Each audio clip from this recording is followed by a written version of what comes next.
Kababayan. Oy, say hi naman dyan. Nagbablog ako.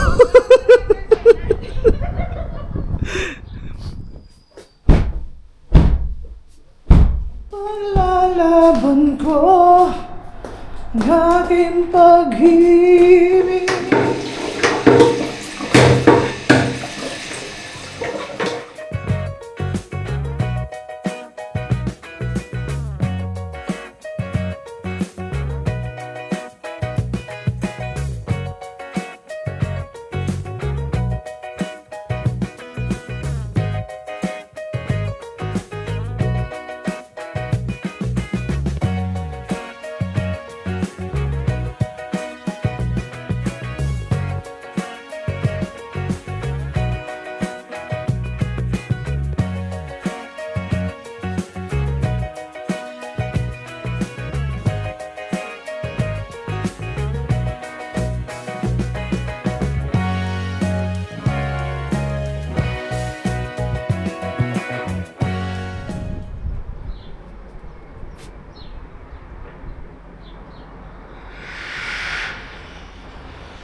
What's up mga par? Don Lema Pungalis here.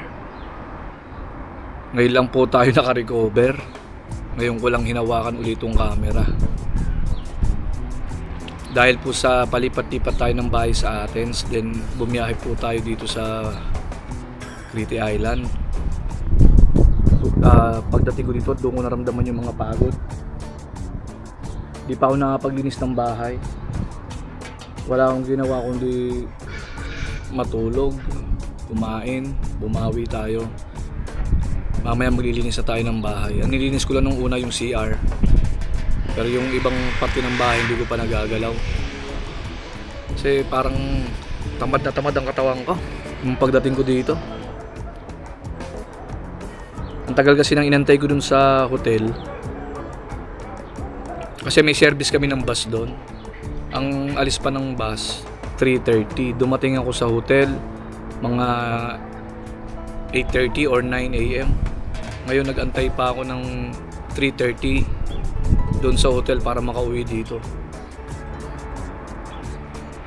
Wala pa masyadong bukas na tindahan kasi close pa nga yung hotel. Hindi pa naman tawag dito, hindi pa naman nag-ooperate.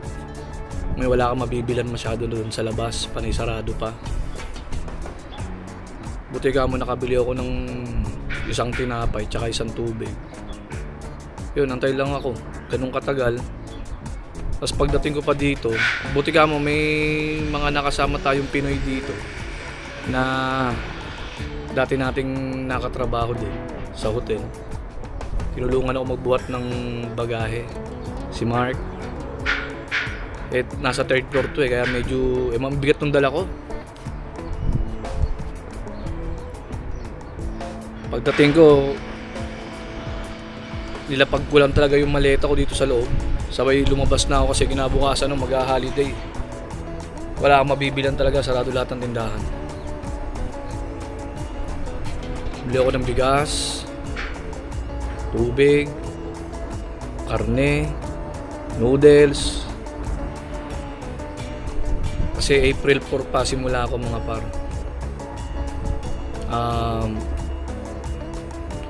Doon ako ma-assign sa beach bar.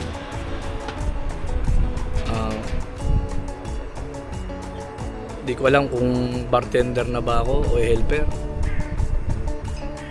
Dati kasi kung sino yung mag-rest day nga, doon ako pinapaltang ko yung mga nag-rest day. May mga rest day na bartender, ako yung magbabartender doon. Pakita ko sa inyo yung bahay, napakagulo pa. Ngayon pa lang ako sinisipag mga par. Ito pala yung terrace namin sa accommodation. Kabilaan to, parehas may yung isa sa likod. Doon naman po yung mga sampayan. Ito dito po sa harap namin to.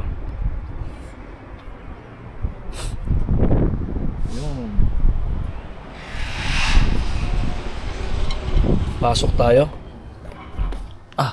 Kalat pa mga gamit. Ito po yung libreng pabahay ng mga hotel. Nagkalat pa lahat. Mamaya lilinisin ko na yan mga par. Sinisipag na tayo ngayon. Ang una ko talagang kinudkod tong kubeta, Tapos ito, pinaputi ko talaga yan, yung bathtub. Sobrang naninilaw yan pagdating ko. Tapos, yung rep, nilinis ko din. Napakadumi din ng rep. Ayun. Ayun lang muna yung inuna ko, unti-unti lang. Medyo marami pa naman tayong oras para maglinis. Pinasisingaw ko kasi ang baho niyan. Kaya nilinis, pinaliguan ko ng may tubig. Ito naman yung likod ng namin, ng bahay. Kung mapapansin nyo, panay buntok dito.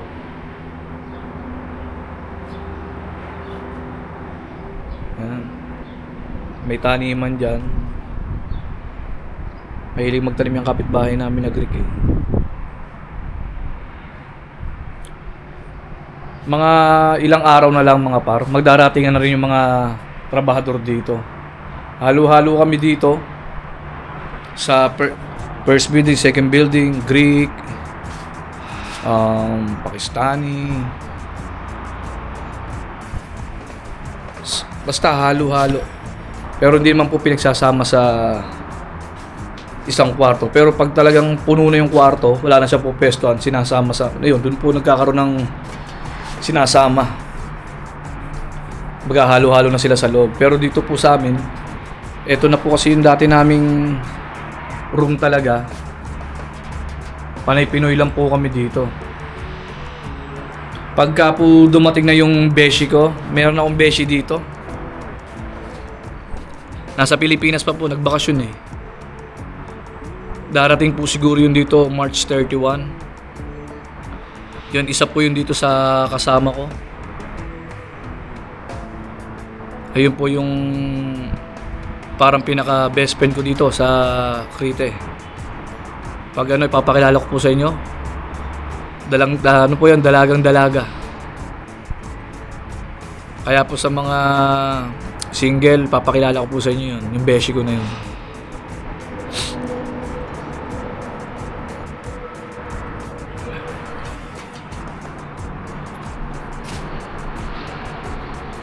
Sige na mga par. Maglilinis na tayo.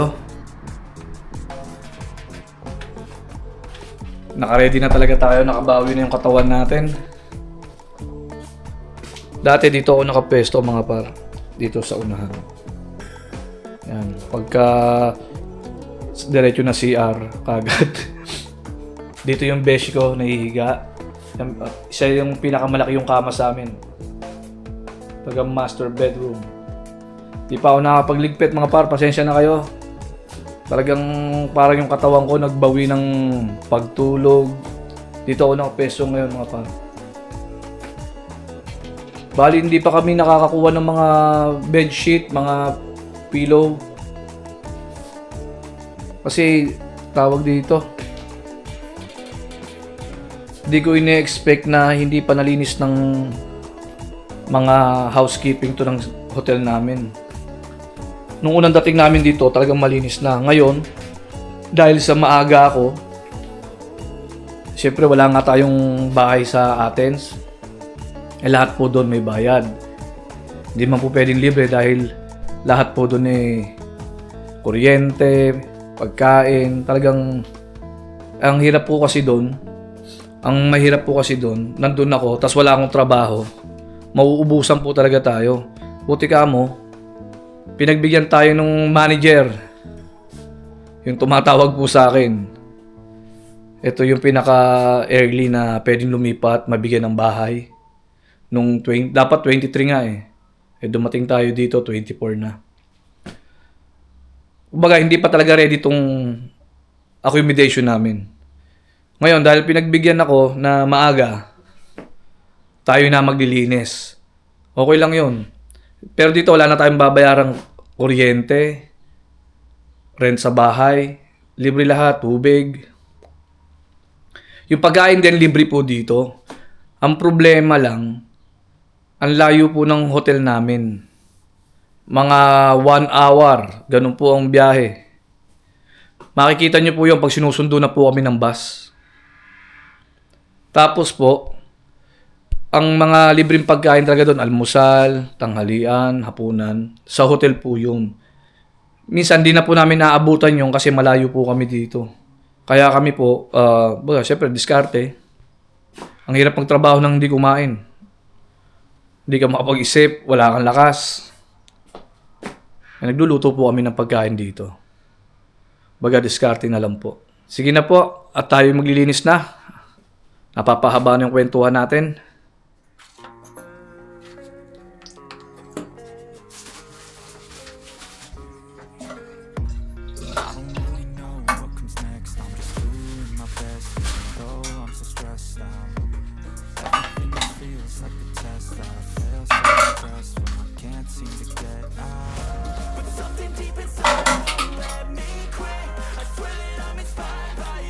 Wala pa yung mga iba naming gamit, mga pa, yung lagayan ng pinggan. Na kay Beshi kasi yun. Siya yung nagtago. Hindi ko lang alam kung saan niya iniwanan dito. Ang dala ko lang mga par, yung lutuan. Mga gamit sa lutuan, kalan. Unahin muna natin itong mga pinagamitan natin. Tapos lang din natin mag-almusal. Pagkatapos nito, nalinis ko na rin naman yung CR. Ang alamin ko na lang yung labas.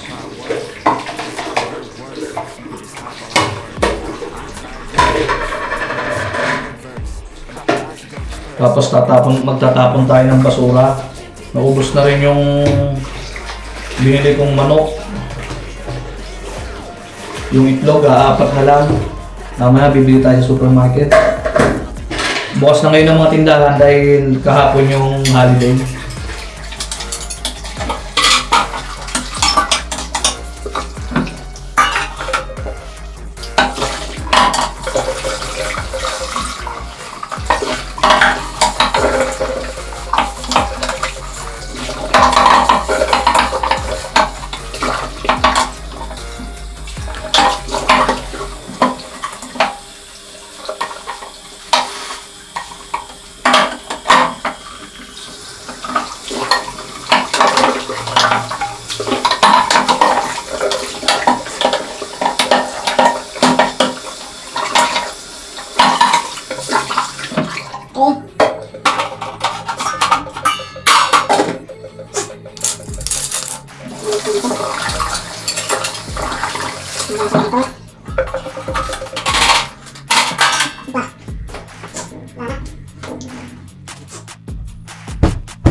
Pagpagan din natin yung mga higaan ng mga kasama ko dito sa bahay, mga par.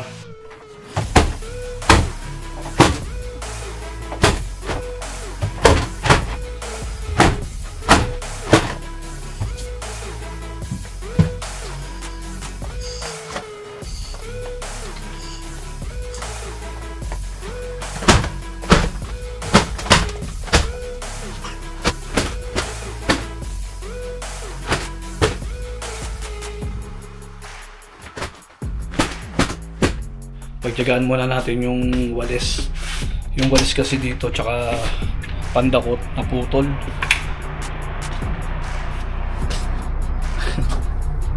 Ayan, ganyan lang siya naputol. Gamitin natin. Sana tayo bumili ng bago pag may trabaho na. Itong rep, medyo nawala na yung amoy. Papasok na natin yan mamaya pag nalinis na natin lahat sa loob ng kwarto.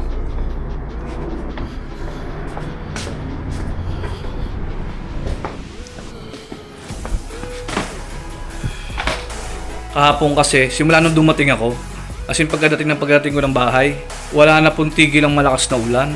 Ang lakas ng hangin, parang may bagyo. Baga, ngayon lang sumikat ang araw. Ang sarap na magtrabaho. Kahapon sobrang lamig. Wala akong magawa kundi sa loob lang ng kwarto, sa loob lang ng bahay. Hindi ka makakalabas, ang lakas ng hangin, ulan. Ngayon sumikat na.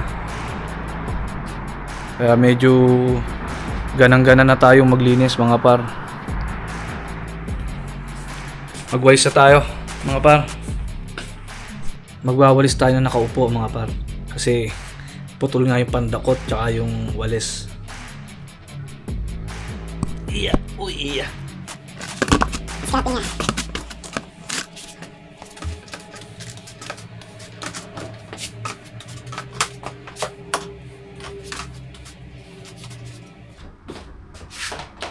Namiss yung mga palibasa naging trabaho ko rin sa Finland Day Cleaner. Naglilinis ako ng building. Ang sarap maglinis. Hindi nga lang pagka tinamad ka, baka magawa, hindi malabanan yung katamaran. Nag-uulang kasi kahapon, non-stop.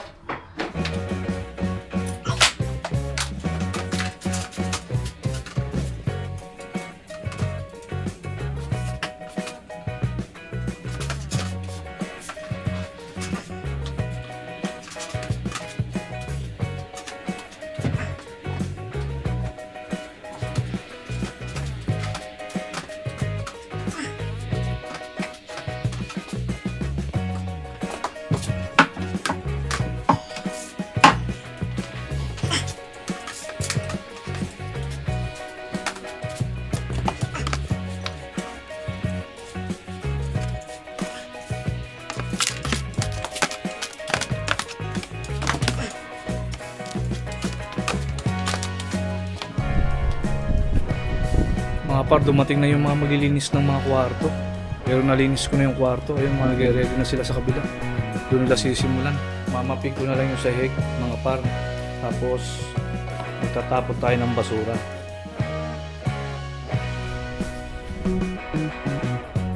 Ayun.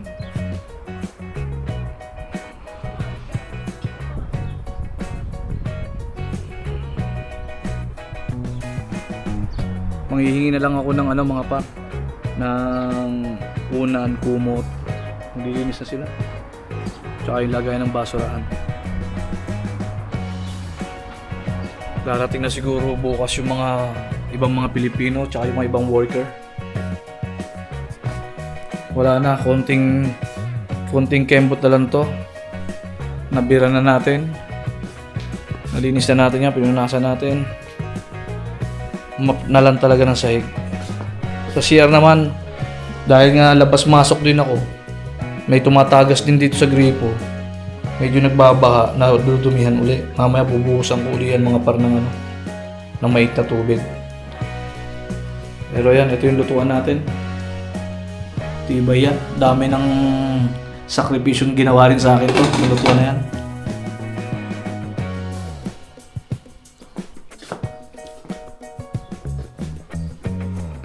Pati yung map natin mga par, putol din.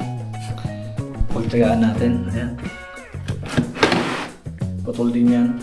Nilinis ko na rin kahapon yan. Binalihan ko rin ng tubig itong map, tsaka itong pigaan ng map, sobrang dumi rin yan. Na-stuck kasi ng halos magpipitong buwan.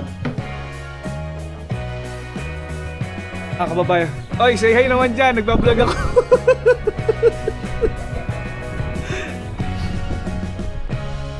Mga par, meron pala tayo dito mga makakasama. Akala ko kasi nung una, kukunti lang kami. Oy, huwag kayo magtago! Huwag kayo magtago! Pagkakapirahan ko kayo, uy! Pagkakapirahan ko kayo! Mga nahihiya. Tapos din tayo mga par. Tatapon lang tayo ng basura.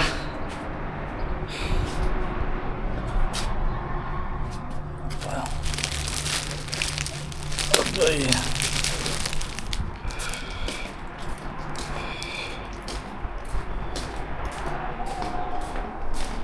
Ipaglalaban ko ang aking pag-ibig. Maghintay ka lamang, ako'y darating.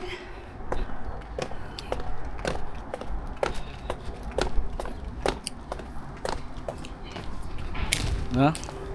Ayan na sila oh, maglilinis na ng mga kwarto. Kalimera. Kalimera pile.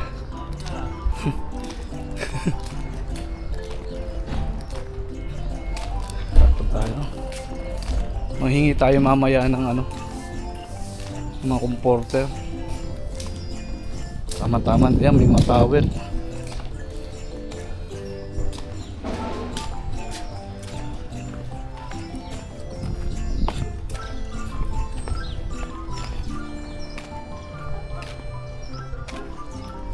Medyo malayo yung basurahan dito mga par.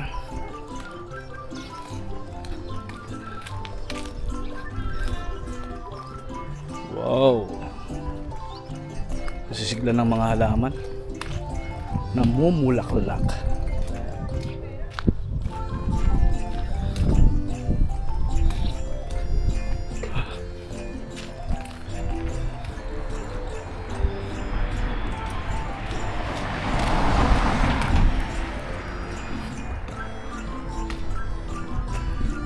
Oh, dito na tayo.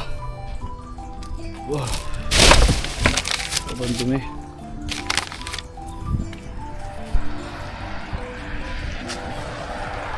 Mamaya na tayo mamili mga par. Magpahinga muna tayo. Meron.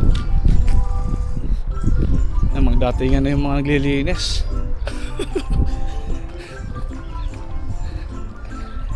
Naka -1 sila nalilinisin na kwarto kasi nilinis na natin.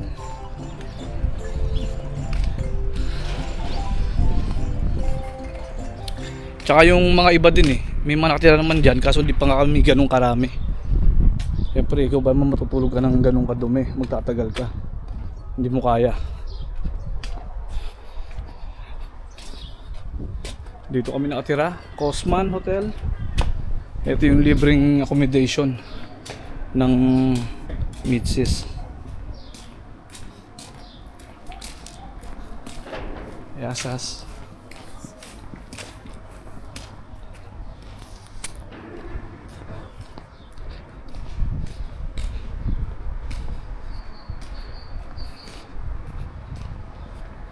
May mga nakita akong katrabaho dati.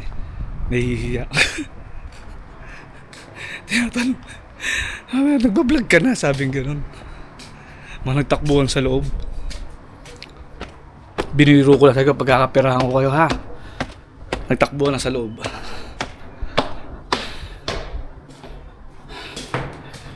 Papahinga muna tayo mga par. Hindi biro maglinis. Hindi man ganun ka-perfect, pero nabawasan ng dumi mga par. Pagdating ng isang beshi ko, matindi rin maglinis yun. Talagang malinis din sa bahay yung beshi ko na yun. Sige na mga par, hanggang dito na lang po ulit. Salamat po sa inyong panonood. God bless po sa ating lahat. Bye bye!